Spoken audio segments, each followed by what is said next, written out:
में मैं हूं डॉक्टर देव और मैं हूं राजेश। फ्रेंड्स, आज की वीडियो का टाइटल है Pak media shocked, Chandrayaan 3 breaks most viewed live stream, Pak media on Chandrayaan, Pak reacts. ओहो माय गॉड, मतलब ये वीडियो यही है कि जो हमारा चंद्रयान का जब मिशन लास्ट स्टेज पे था और उससे हमें जो इसरो का जो यूट्यूब चैनल है वहां से हमें लाइव जो देखने को मिला था, तो अब तक का यूट्यूब में जितने भी लाइव हुए हैं उन लाइव को चंद्रयान 3 वाली जो वीडियो लाइव स्ट्रीम की गई थी उसने ब्रेक कर दिया है।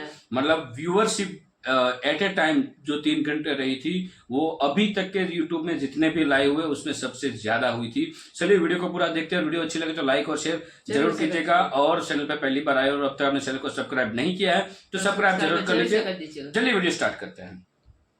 पड़ोसी मुल्क भारत का खलाई मिशन चंद्रयान 3 चांद पर उतर गया। चौथा अमेरिका, सोवियत यूनियन और चीन के बाद भारत दुनिया का चौथा मुल्क है जिसने चांद पर सॉफ्ट लैंडिंग की है। मेरी तरफ से आपको, ये जो बोलते हैं मुझे आपकी बहुत टीम को मेरे को बहुत अच्छा लगता है। बहुत बहुत बधाई और सबको मेरी तरफ से अभिनंदन कह दीजिए। बहुत बड़ा लैंडमार्क उन्होंने अचीव किया है। इंडिया चौथा मुल्क बन गया है जिसने मून पे सॉफ्ट लैंडिंग की और पहला मुल्क बना है जिसने मून के साउथ पोल पे जाके लैंड किया है, जिसके मेरे ख्याल से वो मुबारकबाद के मुस्तहक है। 615 करोड़ रुपए का ये प्रोजेक्ट था चंद्रयान 3 का, पहले फेल हुआ 2019 में चंद्रयान 2।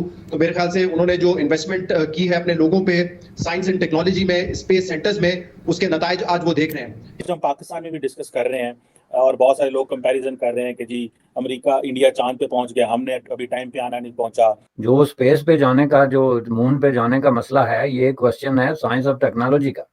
सवाल ये है कि पाकिस्तानी सोसाइटी में आपने साइंस और टेक्नोलॉजी को कितनी एक जगह दी हुई है कि पूरी दुनिया में तो हमारा तिरंगा झंडा 15 अगस्त को लहराया, अब तो हमने चांद भी फतह कर लिया। लेकिन आज हम कहाँ हैं और वो कहाँ हैं? उनकी अचीवमेंट देख के खुशी होती है, लेकिन ये देख के अफसोस होता है कि हम कहाँ पर हैं। हम अपने बजट से बमुश्किल इस वक्त कर्ज की अदायगी कर पा रहे हैं। तो साइंस और टेक्नोलॉजी के नाम पे जो है वो इस्लामियात पढ़ाई जाती है। आपके जो तालीमी इदारे हैं उसके अंदर मैथ, फिजिक्स, केमिस्ट्री जो है उसके दौरान भी जो है इस्लाम पे लेक्चर दिए जाते हैं और इस्लाम पढ़ाया जाता है। नमस्कार दोस्तों, जय हिंद। दोस्तों, चंद्रयान ने आज मून के साउथ पोल पर लैंड करके एक इतिहास रच दिया है और इसको लेकर कई सारे देश अब दुनिया को, जो इसरो को और इंडिया को कंग्रेचुलेट कर रहे हैं और इंडिया की इस बड़ी जो अचीवमेंट को लेकर पूरी दुनिया की निगाहें अब भारत पर टिक चुकी है, इसरो पर टिक चुकी है कि आगे जाके जो चंद्रयान 3 क्या करेगा। लेकिन इसके साथ साथ चंद्रयान ने यूट्यूब पर भी एक बहुत ही बड़ा अचीवमेंट कर लिया है, जो कि एक समय पर सबसे देखे जाने वाला लाइव स्ट्रीम में ये सबका रिकॉर्ड तोड़ चुका है। हालांकि इससे पहले 6.1 बिलियन मतलब 61 लाख लोग ने सबसे ज्यादा लाइव देखे, हमारे रिकॉर्ड जो रिकॉर्ड था इसको ये तोड़ दिया है। लगभग 80 लाख लोग एक साथ लाइव देख रहे थे यूट्यूब में। इस मतलब जब चंद्रयान 3 लैंड कर रहा था तो समझ सकते हैं कितना क्रेज था पूरी दुनिया में चंद्रयान को लेकर कि ये पूरा यूट्यूब का जो लाइव स्ट्रीम का रिकॉर्ड था उसको तोड़ दिया।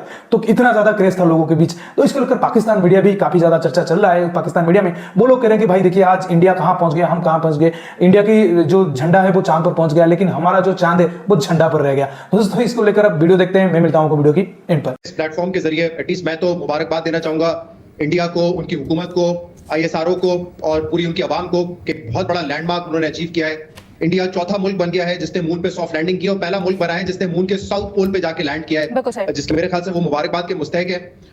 615 करोड़ रुपए का ये प्रोजेक्ट था चंद्रयान 3 का, पहले फेल हुआ 2019 में चंद्रयान 2। तो मेरे ख्याल से उन्होंने जो इन्वेस्टमेंट की है अपने लोगों पे, साइंस एंड टेक्नोलॉजी में, स्पेस सेंटर्स में, उसके नताइज आज वो देख रहे हैं। एक सिंबॉलिक अचीवमेंट होती है किसी भी मुल्क के लिए। इससे पहले 3 ताकतवर मुल्क दुनिया में कर चुके हैं, अमेरिका, रूस और चाइना। अब शायद उन्होंने भी थोड़ा एक बैकफुट ले लिया है क्योंकि इस पे पैसा बहुत खर्च होता है टैक्स पेयर का, इसलिए इस पे बाहर ममालिक पे तनकीद भी होती है कि इतना पैसा आवाम पे लगाने के बजाय स्पेस रिसर्च में लगाते हैं। बट मेरे ख्याल से बहुत बड़ी अचीवमेंट है और जैसे मैं कहता रहा हूँ, एक तरफ जहां पे बड़ी खुशी भी है उनके लिए कि उन्होंने ये लैंडमार्क अचीव किया है, अफसोस भी होता है, दुख भी होता है कि हम इस वक्त कहां खड़े हैं। मैं कई मर्तबा इस प्रोग्राम में ये बात कर चुका हूं कि हम जैसे लोग हैं, almost similar culture, similar background, हो सकता है उनका बेसिक IQ लेवल भी हमारे बराबर हो, लेकिन आज हम कहां हैं और वो कहां हैं। उनकी अचीवमेंट देख के खुशी होती है, लेकिन ये देख के अफसोस होता है कि हम कहां पर हैं। हम अपने बजट से बमुश्किल इस वक्त कर्ज की अदायगी कर पा रहे हैं। तो कब हम ये मिलियंस ऑफ डॉलर अपने स्पेस रिसर्च पे लगाएंगे, इसका इल्म नहीं है कि हम कोई ऐसी सिर्फ स्पेस रिसर्च, वो तो बड़ी आगे की बात है शहजाद। तो दुरुस्त आपने शब्द नहीं करे। हम तो यहाँ पर अभी तक एजुकेशनल रिफॉर्म्स नहीं कर पाए। हम एजुकेशन और हेल्थ केयर के लिए कितना, आप बिल्कुल सही कह रहे हैं, लेकिन मसला यहाँ पर यह है कि अगर हमारी तरजीहात दुरुस्त हो और हम इन मसले मसाइल से बाहर निकले तो फिर हम आगे कुछ सोचें और दूसरों से कंपेयर करें। हम तो इस वक्त किसी पोजीशन में नहीं है हम साया मुल्क से कंपैरिजन करें। लेकिन इसके बावजूद उन्होंने ये लैंडमार्क अचीव किया है। हम हमारे लिए सीखने के लिए बहुत कुछ है। हमने ना साइंस एंड टेक्नोलॉजी टेक्नोलॉजी में उस तरह इन्वेस्ट किया, ना आईटी में इन्वेस्ट किया, ना बेसिक एजुकेशन में हमने उस तरीके से इन्वेस्ट किया। इंडिया का निजाम आप दुरुस्त कह रही हैं, हमसे तो बहुत बेहतर है, इश्यूज है लेकिन हमसे बहुत बट हम वाकई में ये लेजिट सवाल है, क्या हम सीख पाए हैं? जो पैरेलल हमें ड्रॉ करना है और जो सीखना है वो यही है कि इन मसाइल के बावजूद India has emerged to be a strong economy जिसने तरक्की करके दिखाई है। ये मसाइल के, करप्शन के, सियासत के अपनी जगह पे मौजूद हैं। अब हमें देखना है कि कहां पे हमने लूप होल्स उससे ज्यादा छोड़े जो हमें फिल करने की जरूरत है। मेरे साहब आज बड़ा हिस्टोरिक डे है। वो ये है कि भारत जो है वो चांद के जो साउथ पोल है वहां पे पहुंचा है। इससे पहले अमेरिका, रूस और चीन जो है वो चांद पे पहुंचे हैं, लेकिन उनमें से कोई मुल्क जो है वो साउथ पोल पे नहीं पहुंचा। और मजे की बात है कि ये जो सारे का सारा जो प्रोजेक्ट था ये कोई इतना एक्सपेंसिव भी नहीं है, कोई $75 मिलियन का था। बल्कि मैं देख रहा था कि जो इंडिया की टोटल स्पेस रिसर्च के हवाले से जो प्रोजेक्ट का जो बजट है वो $1.5 अरब है, अमेरिका का $25 अरब है। जो हम पाकिस्तान में भी डिस्कस कर रहे हैं और बहुत सारे लोग कंपैरिजन कर रहे हैं कि जी अमेरिका, इंडिया चांद पे पहुंच गया, हमने अभी टाइम पे आना नहीं पहुंचा। इस वक्त जो सेलिब्रेशन हो कर रही है जी, जो इस वक्त दुनिया के इंडिया का जो चौथा नंबर आ गया है मून लैंडिंग में और पहला नंबर आ गया है जो साउथ पोल के हवाले से, तो जाहिर है इंडिया में एक बड़े पैमाने पे हो रहा है, सेलिब्रेशन हो रही है, पाकिस्तान में भी हो रही है। कुछ लोग हैं जो बुनियादी तौर पे इसके मुकाबले में भी खड़ा होने की कोशिश कर रहे हैं कि हमारा क्या है जी, कंपेयर कर रहे हैं, which is a good thing कि ठीक है, आप अगर इस तरीके से इंस्पायर होते हैं और समझते हैं कि आप कोई तरक्की कर सकते हैं या कोई नया रास्ता इख्तियार कर सकते हैं तो वो भी ठीक है। लेकिन इसके अंदर इससे ज़्यादा जो है मुझे लगता है वो एक जेलसी और इस तरह का एक आंसर है। चूँकि देखें ये साइंस और टेक्नोलॉजी की बात हो रही है, जो स्पेस पे जाने का, जो मून पे जाने का मसला है, ये क्वेश्चन है साइंस और टेक्नोलॉजी का। सवाल ये है कि पाकिस्तानी सोसाइटी में आपने साइंस और टेक्नोलॉजी को कितनी एक जगह दी हुई।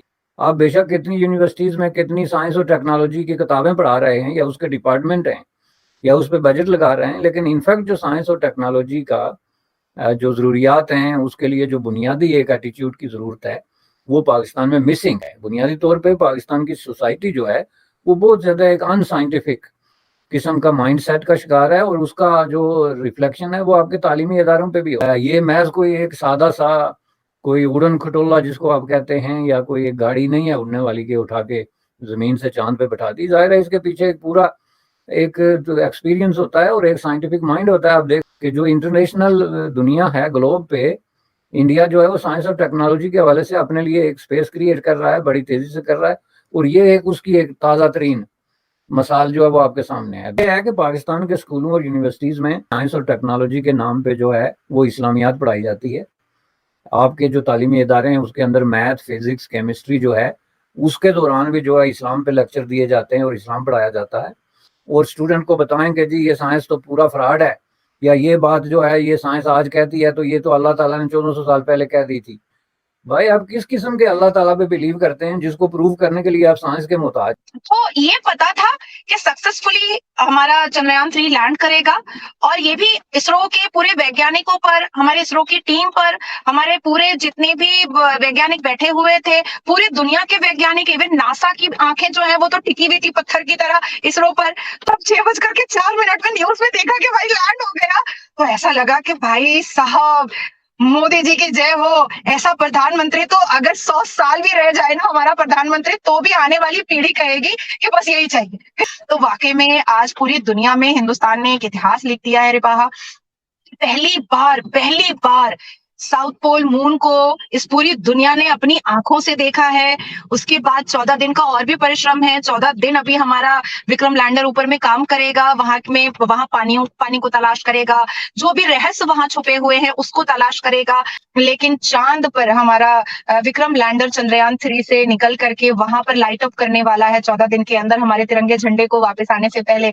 तो ये एक बहुत बड़ा अचीवमेंट है हमारे हिंदुस्तान के लिए कि हिंदुस्तान के इस केसरिया रंग और तिरंगे झंडे का जो मान सम्मान है वो सिर्फ धरती पर नहीं है, इस पूरी दुनिया में नहीं है, बल्कि चांद पर भी है। कि आपको क्या लगता है कि ये अचीवमेंट पर सिर्फ इसरो को क्रेडिट देना चाहिए, प्राइम मिनिस्टर नरेंद्र मोदी को क्रेडिट देना चाहिए, या इंडिया को क्रेडिट देना चाहिए, या इंडिया के लोगों को क्रेडिट देना चाहिए? आखिर आप इसके पीछे क्रेडिट देंगे? और मेरी तरफ से हैट्स ऑफ इसरो की पूरी टीम, मैं उनको थैंक यू दोस्तों वीडियो को यहाँ तक देखने के लिए। और वीडियो देखने के बाद तो बहुत ही मजा आया और बात हुई थी वीडियो के अंदर कि क्रेडिट किसको देनी चाहिए। तो देखो पहली क्रेडिट तो हमारे वैज्ञानिकों को ही हम देंगे क्योंकि उसकी ही मेहनत थी उसमें, और मोदी जी को भी हम क्रेडिट दे सकते हैं क्योंकि लास्ट समय जब ये चंद्रयान 2 जब फेल हुआ था, मतलब लास्ट में फेल तो नहीं बोल सकते, हाँ, लेकिन मतलब मतलब सॉफ्ट लैंडिंग नहीं हुई थी। और तो उसके बाद जब वहां पे मोदी जी उस समय वहां पे थे इसरो के अंदर, और हमारे वैज्ञानिक का जो मनोबल है वो जो बढ़ाया, और वो मनोबल बढ़ाने के बाद मोदी जी ने कहा था कि अब हम जो नेक्स्ट मिशन रेडी करो, और वो मिशन पूरा पूरा मेड इन इंडिया होना चाहिए। और उसके अंदर मोदी जी ने मनोबल बढ़ाया, उसके लिए हम बहुत ही उसको भी हम क्रेडिट देना चाहेंगे। और एक हमारे जो कच्छ के एक बिजनेसमैन है उसको भी हमें क्रेडिट देना चाहेंगे, क्योंकि जो चंद्रयान 3 बना था उसमें जो इंस्ट्रूमेंट कुछ लगे थे वो उन्होंने ही दिए थे, मतलब जो उसकी कंपनी है उनकी ओर से वो दिए गए थे। तो उसको भी हम क्रेडिट देंगे और हमारी पूरी आवाम को क्रेडिट देंगे। क्यों? क्योंकि हमारे जो वैज्ञानिकों का जो हौसला था और उसके ऊपर हमारा जो ट्रस्ट था वो हमने मतलब कंटिन्यू रखा। हाँ। उससे वो मोटिवेट हुए होंगे और उन मोटिवेशन से उसको और ताकत मिली थी मेड इन इंडिया पूरा जो चंद्रयान 3 है उसका प्रोजेक्ट बनाने के लिए। तो क्रेडिट तो सबको दे रहे हैं हम, लेकिन फर्स्ट क्रेडिट हम हमारे वैज्ञानिकों को देंगे, क्योंकि मेहनत पूरी उसकी थी। और दोस्तों, इस वीडियो के बारे में आपकी क्या राय है कमेंट में लिखकर जरूर बताइएगा, और मिलते हैं और एक नए वीडियो में और एक नए टॉपिक्स के साथ आपके साथ। टिल देन, जय हिंद, जय भारत।